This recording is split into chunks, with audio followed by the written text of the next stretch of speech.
Hello everyone, I'm NPC. I'm going to be your pilot, for better or for worse, as I take you through the first episode of my Rise of Flight Let's Play.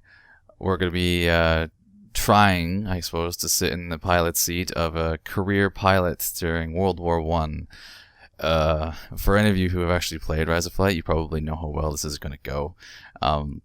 But for starters, I think it's probably worth pointing out that the difficulty mode I'm going to be playing on here, I'm not going to be having any of the icons set or any of the map icons that really help with a lot of the visualities. I'm going to be playing this thing in full on as simulator mode as I can possibly simulator. Here's just quick showing this right now. Mission settings. This is pretty much how it's going to be throughout my entire playthrough. I have allow spectators on and autopilot. That's it. Allow spectators just for that odd time when we want to get a nice aerial or exterior view of, I don't know, something, anything. And autopilot, you've actually probably never seen me use. Honestly, I don't normally have it on, but for now, we're just going to leave it there for the funsies. Because, heck, it's optional. So I'll just go back from here. It's also worth pointing out, too, that I'm not going to be using the normal career mode that Rise of Flight offers. It's in beta. Beta, as you can see with a nice little symbol that I got going on there. I'm not going to use it just solely because I'm not going to not use it just solely because it's beta, but I'm actually going to be using an exterior program called Pat Wilson's Campaign Generator, which, of course, I can swap over to and show you guys. So Pat Wilson's Campaign Generator is a third-party program that it's really quite useful, actually. It has a lot of extra auxiliary features that the normal career mode just doesn't have, and I guess that's kind of why I end up favoring it. But even from low things down to being able to make your pilot actually American to being able to actually transfer from your squadron to a different squadron if you so want to. But I think if I had to pick one feature that I think was quite cool about this, compared to the normal career mode, is just the little things where it's like, when you're finished your mission and you go back, you have to claim your kills. You have to actually do a combat report in order to get those kills. So you might have even gotten those kills, but if you don't claim them, you won't actually get them. Which I think is actually kind of a cool feature because it kind of adds a little more of a side of, I don't know, realism, I suppose, to the whole experience. And so yeah, I think that's probably that's pretty much why I'm going to be using it. And with that, we're going to be jumping straight in. So, now that we have it up here, yeah, we're good? Yeah. I'm going to go create new campaign. So, out of all the different factions we're allowed to have here, I think I'm just going to go with the good old RFC. Royal Flying Corp. We need one of the most British-sounding names I can possibly think of. I don't know. That's actually pretty far-fetched. I don't think I'll be able to come up with anything that British, but let's see. Teddy Bishop. Teddy Bishop. Good. American? No. We're full on British. So one thing I kind of wanted to do too is obviously I'm going to fly a scout role for now at least. Scout being basically the equivalent of a fighter in World War I. Flying the smaller, lighter, faster type aircraft in order to either scout locations or actually shoot down enemy planes. We'll start at the lowest rank possible because I want to be let's make this kind of a Cinderella story type of thing if we can. That might make it more difficult in the beginning, but that just means I'll have to fly smart, I guess, if that's even possible. Right now, the timer is set to January 1st of 1916, which is really, really, really early war, and I don't want to be a part of a squadron that has elite status, as you see down here. I'm like I said, I'm more of a Cinderella story, rags to riches kind of person. So let's see if we can't go a little further into the war. Let's jump ahead to, I don't even know what month that would be, 6, whatever. I guess that would be June? I guess it's June. Yeah, June. So June 1st.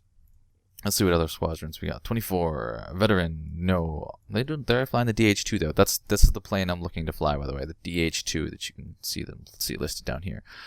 Just because I've seen a couple other Let's Plays done so far, and most of the other early war planes have been mostly covered, and I kind of wanted to try something a little bit different. And the DH.2 is a little bit of an interesting plane, so we're probably gonna have some fun with that. And by fun, I mean quite possibly die horribly.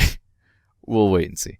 Squadron 29, also DH2, still veterans though. We don't want to be a veteran. I want to be DH2 competent. Ooh, okay, yeah, okay. 32nd Squadron. We'll do that. We'll go with 32nd Squadron. Oh, but this is a problem though.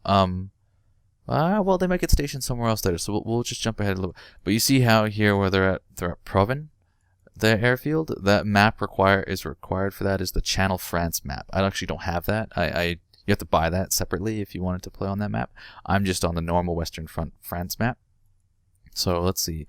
Maybe if I could jump forward a smidge, go back to 32. Aha! Look at that! Great! Awesome. We only needed to jump ahead 1 month. So we're flying the DH.2 at the airfield of Le Villers.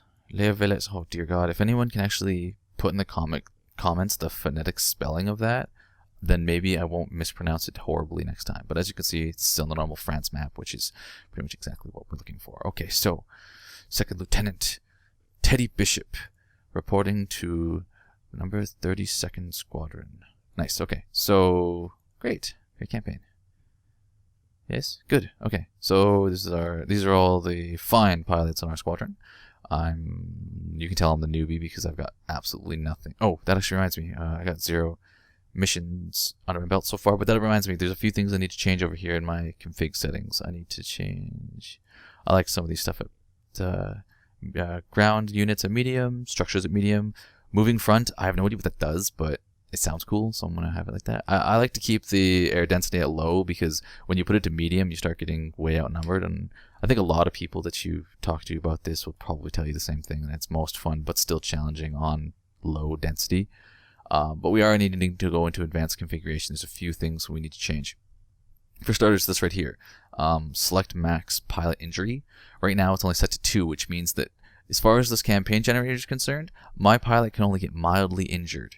Or sorry, minor wounds. That's obviously not what we want. We want to jump that sucker up to 4, which equals death. My pilot is capable of dying, and it should be that way. Another thing is, there's a slight bug in this campaign generator where every time you go on a mission, it actually gives you, it would credit you for 2 missions instead of 1, whereas it says right here number of missions credited. I have to actually put that to 0, and then it'll actually start incrementing by only 1s as I do that. And of course that's something we want to do because we don't want to be buffing the score more than we need to. All the other stuff is just really fine stuff that you can tweak, like how often certain mission types generate and weather effects generate and stuff like that, and we are not going to dive into that, so we're just going to go accept.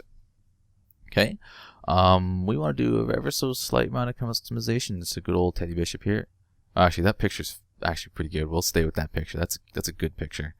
I think that's so what we want to do as well is I have a bunch of custom skins here, so we could probably, oh good, we do. We have one here that's two here, yeah, whatever, 2 here that are basically for the 32nd Squadron. So might as well fly our colors, as it were. Why not?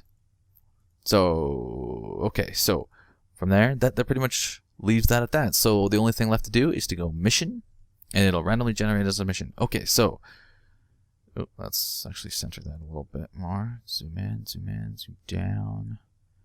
So this is the mission that it has plotted for us, and wants us basically just to head a little bit north and do a patrol along our side of the no man's land of the the front. Basically, this is what this is. This hashed off section here is no man's land. Basically, that's the fronts of World War I. You know, the trenches on the other side, everyone firing at each other, all that kind of stuff. I'm actually gonna cut fuel down because we don't need that much, and the less fuel we have, the less we weigh.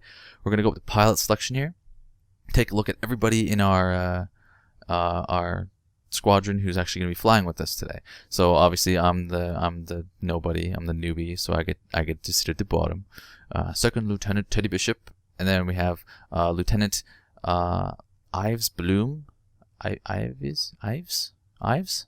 It's kind of a strange name. Ives. Captain Fabian Richmond, and Major Herbert Crawley. That's actually well, all right then. That's yeah, I think that's a good roster. I guess I don't actually know these men, but I guess during our fantastic career, we will get to know them. I'm going to assume this anyway. I don't actually know.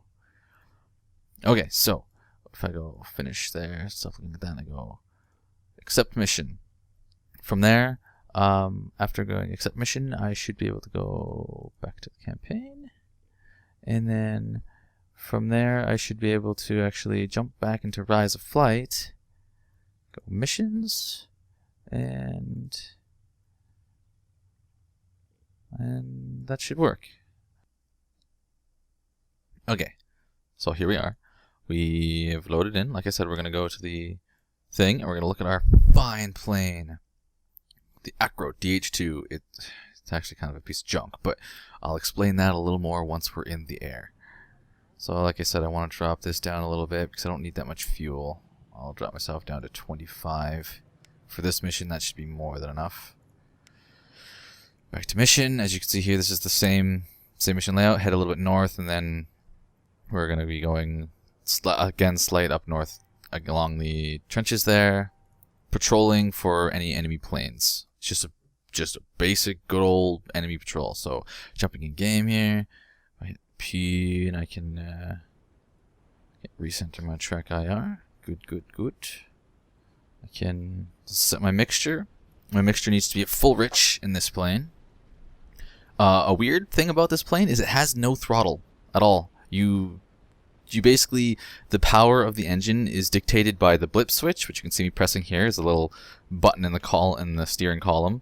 It's a blip switch, and what it does is it basically turns the engine on and off as I'm flying, which may sound like suicide, but it's actually really useful. I'm just doing a quick check to make sure all my control surfaces are working, and then we wanna be looking off to the side here. We wanna, now that we have our engine set to full mixture, we just need to wait for our signal to start the engine. Oh, these guys are doing it already. Well, look at them jumping the gun. They've started their engines. They're gonna get ahead of me. Start engine. Start faster. Good, we're good.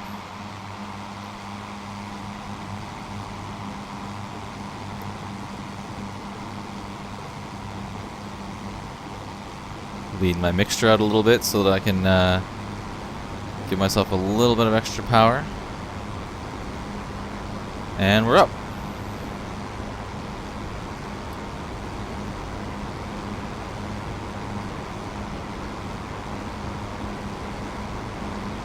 So as weird as it looks too, this gun that I have on the front is just literally a standard ass machine gun just bolted to the front of my gun.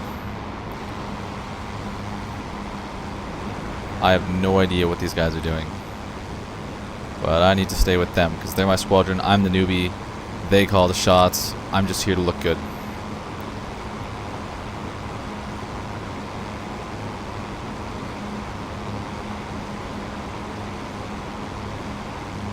Alright. Someone seems to be falling behind. I think that's Ives. Come on, man. Get to it. Oh, these guys don't have the proper skin. You notice that my skin is lighter than theirs on my plane. Their wings are green, whereas mine are a tan color. I wonder if I can change that. I'll look to do that maybe between videos. I'll see if I can change their skins as well so that we all match the good old Squadron 32 colors. I should not be so high above these guys. Man, I need to get in formation. Okay, let's pull over to the side here and get in actually proper formation.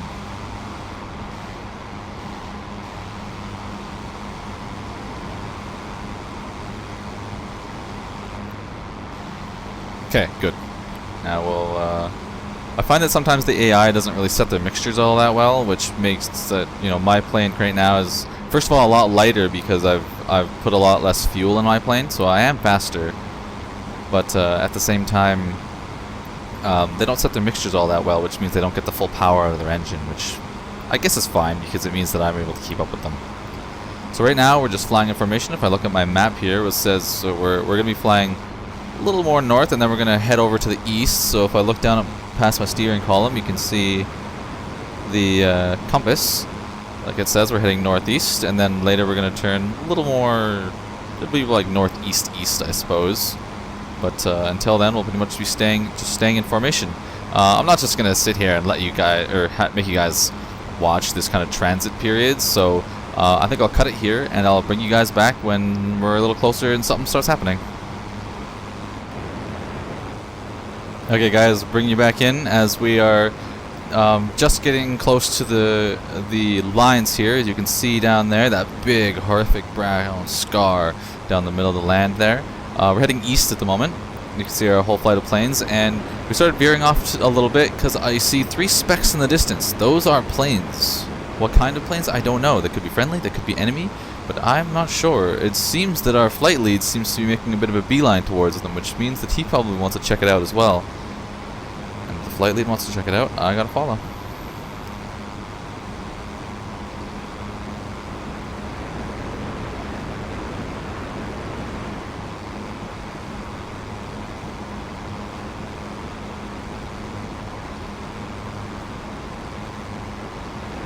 As you can probably see, I'm able to actually have quite a lot of movement as I look around, in and around my canopy, and that's thanks to the head tracking software hardware that I think most of you probably at least heard of, Track IR5. It's really useful, and with its 6 degrees of movement, that's what allows me to actually move side to side, like you see, and actually move side and actually look out the bottom of my plane, which is like just a really incredibly useful thing to have. I probably wouldn't want to fly Muddy Flight Sim without it. On top of that, I'm running my X55 Cytec Rhino joystick.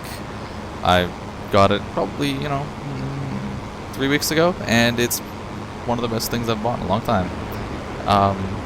At my feet, I have, you can see I looked down.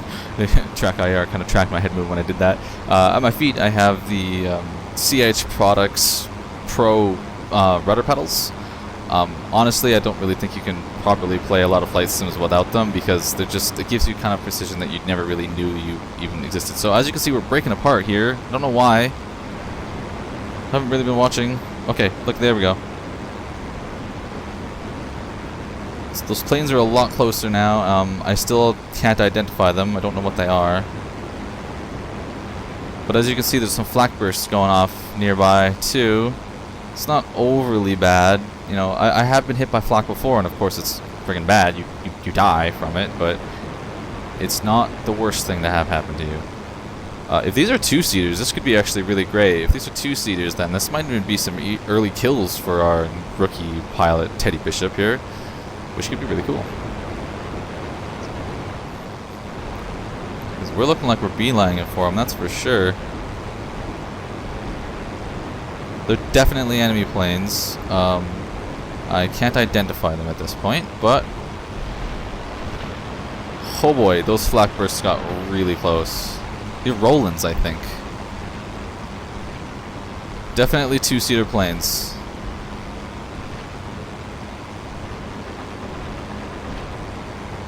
Not something you want to take too lightly, because one good shot and you could be really done for. So this is not the plane that I'm flying here is not the most agile thing in the sky. It's actually quite big, quite slow for something that's supposed to be considered a fighter.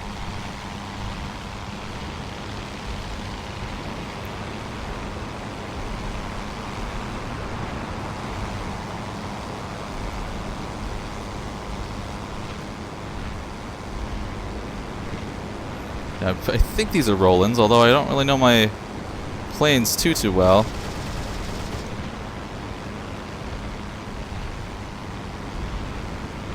Sitting on his tail like this is probably not the greatest call because of his rear gunner. He might be able to, of course, kill me. I think I got some hits in there right before my gun jammed, which is a good thing, I guess. Well, not that my gun jammed, of course. That's a bad thing, but... Wow, my gun is on a jamming spree.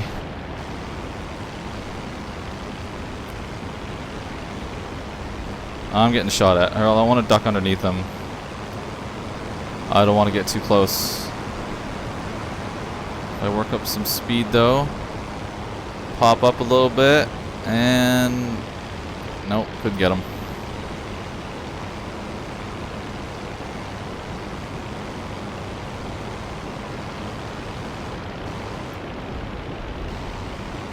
With a side slip like that, that's pretty intense. I'm surprised this guy's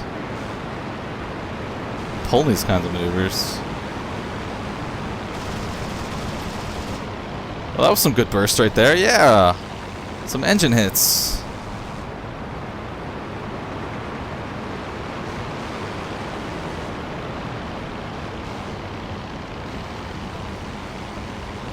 applying some rudder. Trying to keep turning here.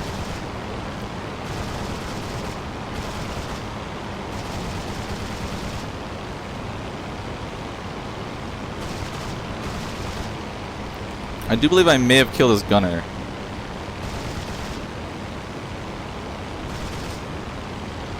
Oh, see, with this gun, I actually need to reload the drum, which, as you can see, is what I'm doing now. Damn it, jams. Who loaded these rounds?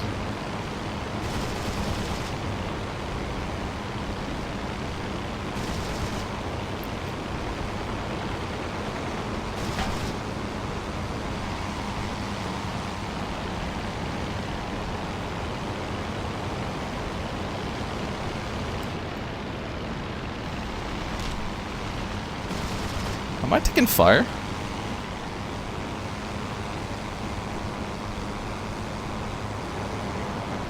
Oh. Shows how good I am at this. I nearly just about hit the ground there. All because I wasn't watching. What is that? That's an acro. That's a friend.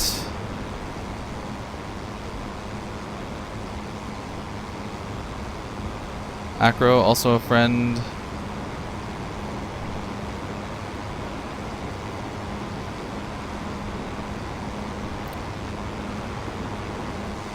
Man, this is almost pathetic. Can I barely catch up to two-seaters?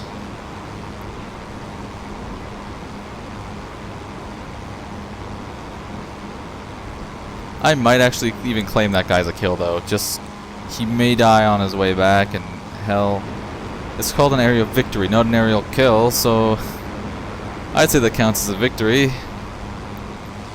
Did I actually take many hits? Oh, I don't feel like I did. Like, I think it almost sounded like there was a few things that bounced off my fuselage, but it didn't. I don't know, I don't see any damage.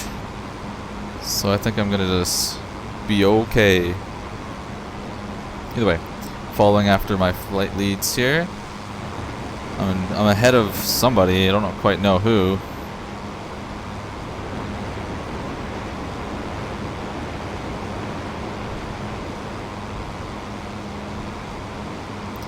I want to try and keep flying level because I can pass these guys here. Now if I can pass these guys here, but that's kind of with the speed, I may be able to catch up to this guy and finish him off. Maybe. You know, I have a feeling that those shots that I thought were hitting me were from friendlies. People trying to shoot over my shoulder and hit this guy as well. Which I don't mind people stealing my kill. That doesn't bother me, but you guys being reckless and taking shots at me, that's what bothers me. This is what I'm going to assume. This is my story and I'm sticking to it. Pursuing these planes like this may be a bad call. Just because, yeah, we could very well run into like other fighters doing this. Watch me like snipe the pilot with a single one of these rounds from like 200 or 300 yards away.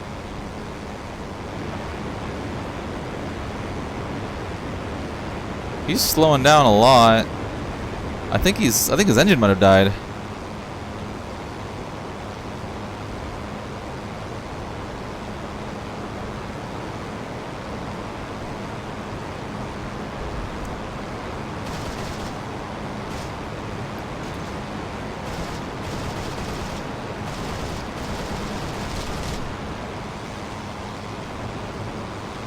No, his engine isn't dead, but he's certainly not doing very good.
As you can see, I'm kind of popping up, stalling a little bit, and then popping back down on him for a few shots.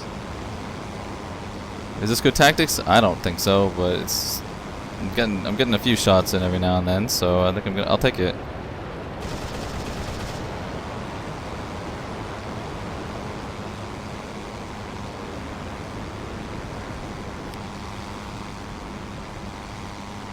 Oh, there goes. He looks like he is down. I'll leave him be. He managed to land. He managed to live. You know what? I'll even light him up a little bit.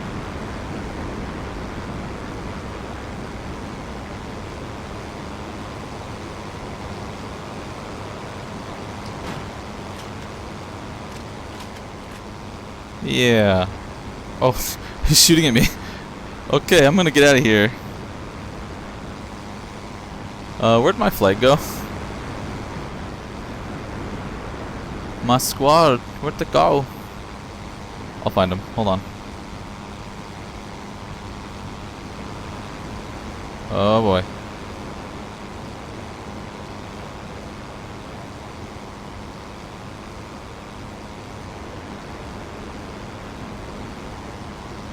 I think my squad might have headed back.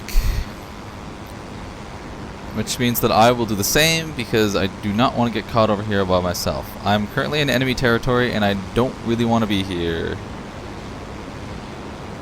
Oh boy. This crosswinds are getting pretty nasty. Checking my fuel gauge. Doesn't look like I have all that much left. I should start heading back. Which is what I'm going to do, of course. I'm claiming that as a confirmed kill for Teddy Bishop. First one. Two-seater, Roland. I think it was a Roland. We'll find out. I'm kind of happy with that. You know, better than nothing. I've had plenty of these missions where I've just gone up, flown around in a circle for a bit, and then came home. So at least there was a little bit of action in the first episode, a little bit of pew-pewing. You see, I went through quite a lot of my ammo. I've only got, you know, one and a little bit of drums of ammo left, which is, you know, better than keep taking it home. Pretty sure that the English don't want him back. They want the Germans to keep him.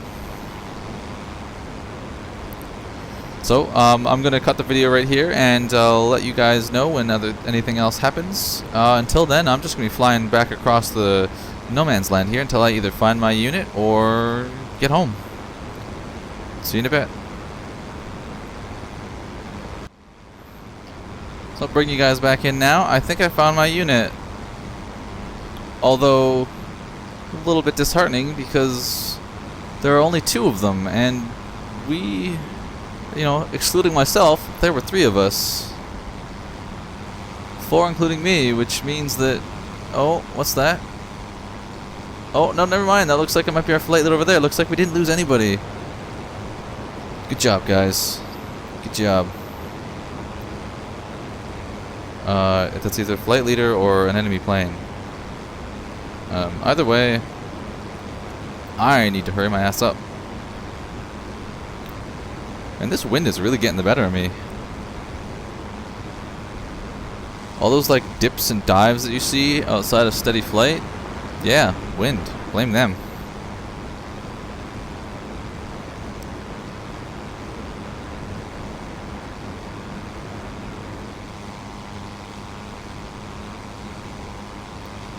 Really hope that I manage to get back before I run out of fuel. So long as I'm on this side of no man's land, I'm fine. I'm okay.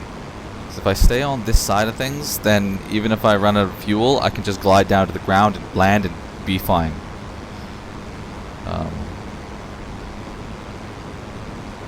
Oh boy. Okay. No, those are more enemy planes over there. I'm not gonna lie, I'm a little bit nervous right now because low on fuel, low on ammo. I might be able to do a little bit, but then I might need to head back, and I don't really want to leave my boys are completely alone up here. I'm gonna use this landmark here of that trees to find out where I am. So I'm just going to let go of my controls for a moment, and okay, so that patch of trees resembles that patch you see there on the map, which means that my base, if I wanted to, is southwest of here, which is nice to know. It's good to know in case I need to head home.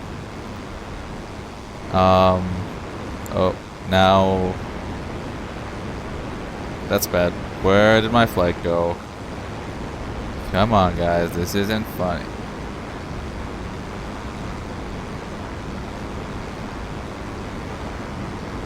Squad? Where are you guys? Seriously, I took my eyes off you guys for like 30 seconds and you're gone.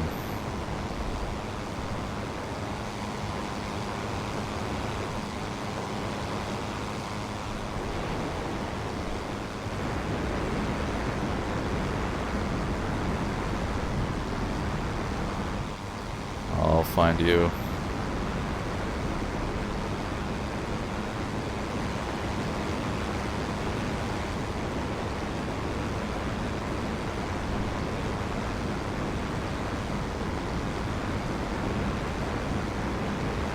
That can't be them over there, can it? Like they didn't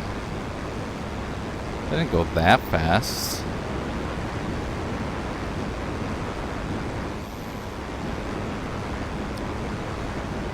That's way too far away to be them.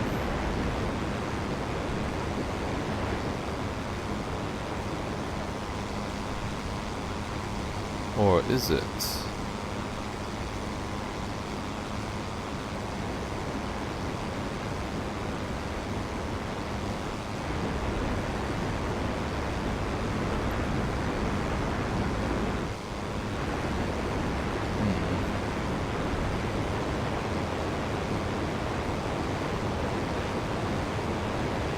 Hey, well, either way, I'm flying towards that, so it's relatively close to home. Or by home, I mean base.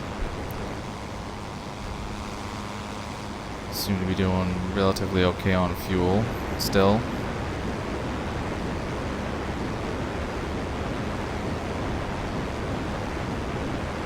I'm gonna cut the video here, and I'll bring you guys back when I'm closer to that action that's up ahead. Okay, bring you guys back in. You can see the dogfight going on down there. I can't pick out who is who, but you can definitely see tracers flying at each other. That gray plane down there looks like it might be allied. Might even be another Roland because it looks like it's firing tracers, or it's firing behind it. I gotta really watch my my mixture or my RPMs. If I exceed 1500, then I'll be in a very bad way. Also, I gotta really watch my airspeed.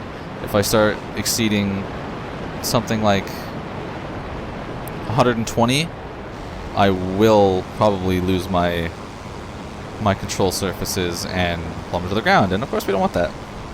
We want Teddy Bishop to survive. We want him to live, and we want him to be a badass. So let's fly smart, shall we? Let's ditch the map here because I sure don't need it anymore.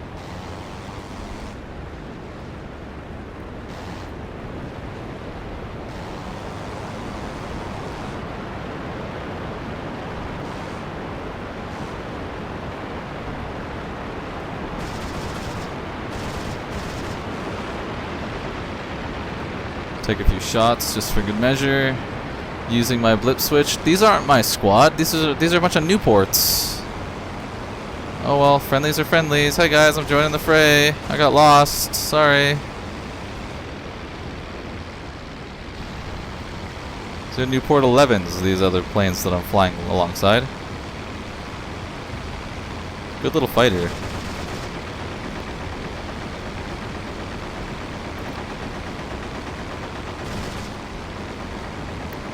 They're faster and more agile than what I'm flying here. Sure wish I was flying one.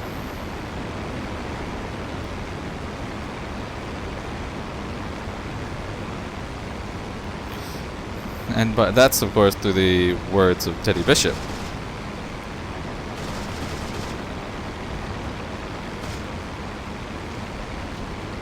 Because personally I want to fly the DH.2 because it's junky.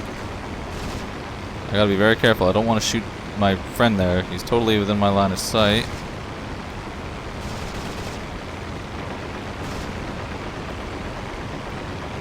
Ooh, okay, that's definitely his kill. Good work, buddy.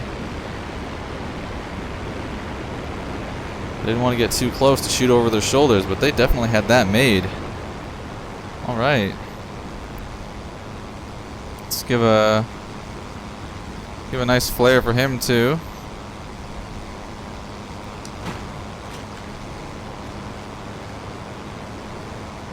I don't know why. Just kind of like to do that. Well, alright then. That wasn't my squad. And I'm running desperately low on fuel. So, I think that I got separated from my squad, you guys, and I'm gonna call this a night, or call this a day for Mr. Bishop here. He needs to find his way home. Otherwise, he's not going to get home. So we're gonna gain a little altitude, and this looks like a really big formation of trees down here. So from there, I should be able to identify those on the map, and then be able to guide myself home. And then I'll land back at base, and then hopefully the rest of my squadron will make it back to safe too. We'll check it out afterwards, and we'll see what happens in the mission briefing afterwards. But I'm going to claim one kill as my own, one Roland. I think it was a Roland, so I'm going to claim it as a Roland. And we'll see if any of my other friends were around to see the kill, and if I can actually take the credit for it. That'd be cool. First mission, first kill. Okay, I think this... No? Maybe not. Well, let's see. Let's look for a bigger landmark here. Okay, so the river is way back there. Oh, okay.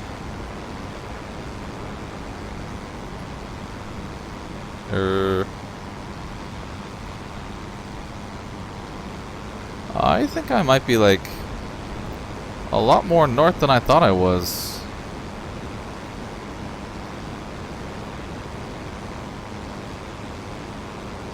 Yeah, I actually think I'm a lot more north than I thought I was. Okay, so I need to be heading this way.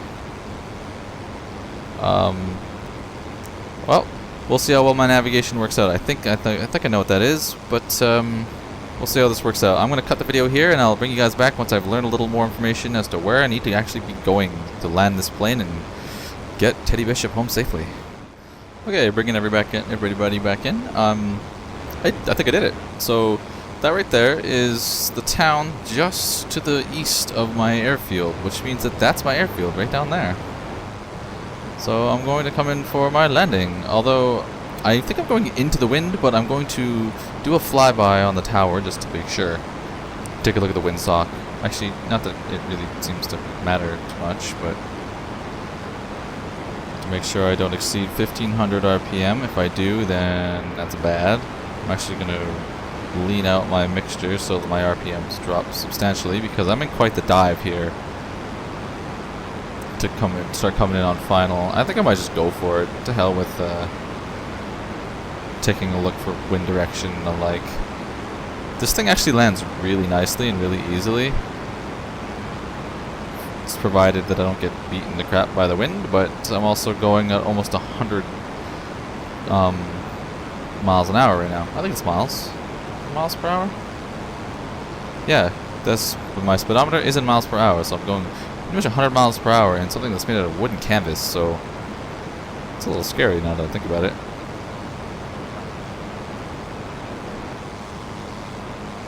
And it's bouncing me around pretty good too. And if I am flying into the wind, my airspeed will actually look higher than it is, because my airspeed isn't the same as my ground speed. But we'll see.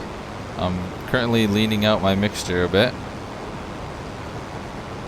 Try and slow my speed, slow my airspeed. I'm just gonna try and move a bit to the right here to come at it a little more evenly.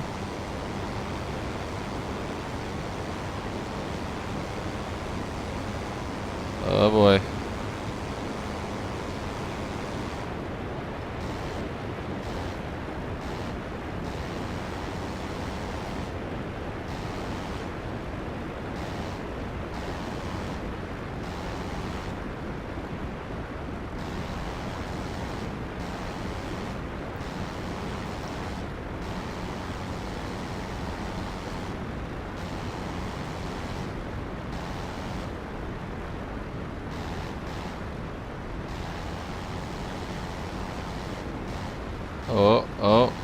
little bit of rudder.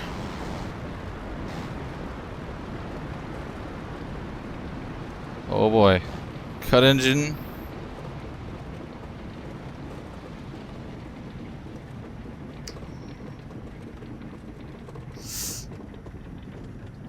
Oh. Okay, that got so close.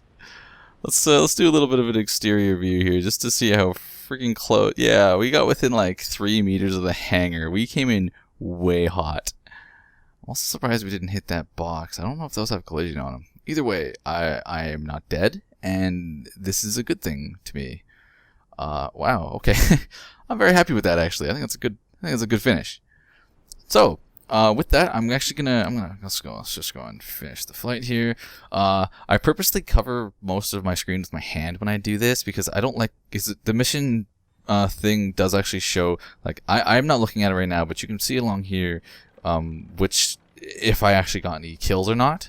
So I don't like to look at that, and all I can see is the proceed button, and I click on the proceed button because I like to claim my kills myself. So if I close off of there, and if I go back to Pat Wilson's campaign generator that I have conveniently tucked off to the side here, I can then go to combat report. And so it says these are the pilots assigned on my mission, as you can see off to the side here. If I go victories claim, I'm going to claim 1 victory of a Roland C2, I think it was. Okay, so, and we're going to go submit. And then so this shows the map, and if I go start debriefing, it'll show the entire path we took. So we flew, we went over here, it says Roland C2 is damaged by me. I think had this a little bit mislined. Okay, and so I damaged and destroyed 1 Roland C2. So hell yeah, that's awesome. And then we got to see another Roland C2A get taken down by a Newport 11. That wasn't even our squadron. We just happened to get in on some extra fighting, I guess, and it was kind of cool. So good stuff. I don't know what happened to my other squad though, so we'll see. Let's see. Okay, so mission flown by Major Herbert Crawley. Fabian, what an awesome name. Captain Fabian Richmond, Lieutenant Ives Bloom, and Second Lieutenant Teddy Bishop. Mission was flown out of so-and-so. Successes include basically only that Roland C2 that was shot down by yours truly, Teddy Bishop. Awesome. So, with that, we can look at my score sheet now. I have 1 mission, 1 victory. I think that's a good start to this campaign. By good start, I mean I'm not dead, so that's why I'm going to call that good. With that, guys, I think that I'm going to bring this first episode to an end. I'll see all of you next time for episode 2 when we see if Teddy Bishop really has what it takes to actually get through this entire war alive, and maybe, just maybe, upgrade to a better plane or maybe even a different squadron. We'll see. No one knows. I'll see you all next time.